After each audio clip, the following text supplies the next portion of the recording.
1 2 3 quiet silence. నువ్వే మాట్లాడుతున్నారా? 3 4 go. మేము ఇనామ్ క్లాతింగ్ పేజ్ నుంచి వస్తున్నాం. మీరు కరెక్ట్గా ప్రైస్ గెస్ చేసి ఈసారి మీకు గివ్ అవే కింద ఇచ్చేస్తాము. పొద్దున్నే బేవర్స్ గాళ్ళు ఎక్కువైపోయారు. గెస్ చేయగలరా? ప్రైస్ అయితే కరెక్ట్గా గెస్ చేయలేదు. చూస్తున్నా, అన్ని అబ్జర్వ్ చేస్తున్నా. మీరు క్లోజర్గా వచ్చారు కానీ మిస్ అయిపోయారు. ఏంటి మమ్మీ ఎవడు? 1500. ఎంతండి? 1500. మీరు I think it's sari price అయితే కరెక్ట్గా చెప్పలేకపోయారు. అరే నిజం చెప్పురా, నీ ముఖం చూస్తుంటే నాకు ఏదో తేడా ఉంటుంది.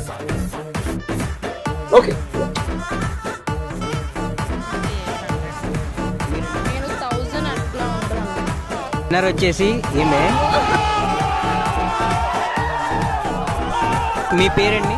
గీతాంజలి. గీతాంజలి. కంగ్రాచులేషన్ గీతాంజలి గారు. మీరు మా ఈనామ్ క్లాతింగ్ అనే పేజ్ని ఇన్స్టాలో ఫాలో అవ్వండి. మీకు ఏమైనా అప్డేట్స్ కావాలంటే వస్తాయి. ఇన్స్టా పేజ్ని ఫాలో అవ్వండి, ఈనామ్ క్లాతింగ్ అనే పేజ్. శారీని అయితే మీ నేమ్ ఏంటండి? యజ్ఞిత గారికి అయితే ఇవ్వబోతున్నాం. కంగ్రాచులేషన్స్ అండి. మా పేజ్ని ఇలాగ ఫాలో అవ్వండి. మీ ఫ్రెండ్స్ ఎవరు ఉంటే రిఫర్ చేయండి. Okay, thank you. Okay, thank you అండి. థ్యాంక్ యూ అండి. చాలా ఉన్నాయి ఇంకా దాచాం కుప్పలు కుప్పలుగా.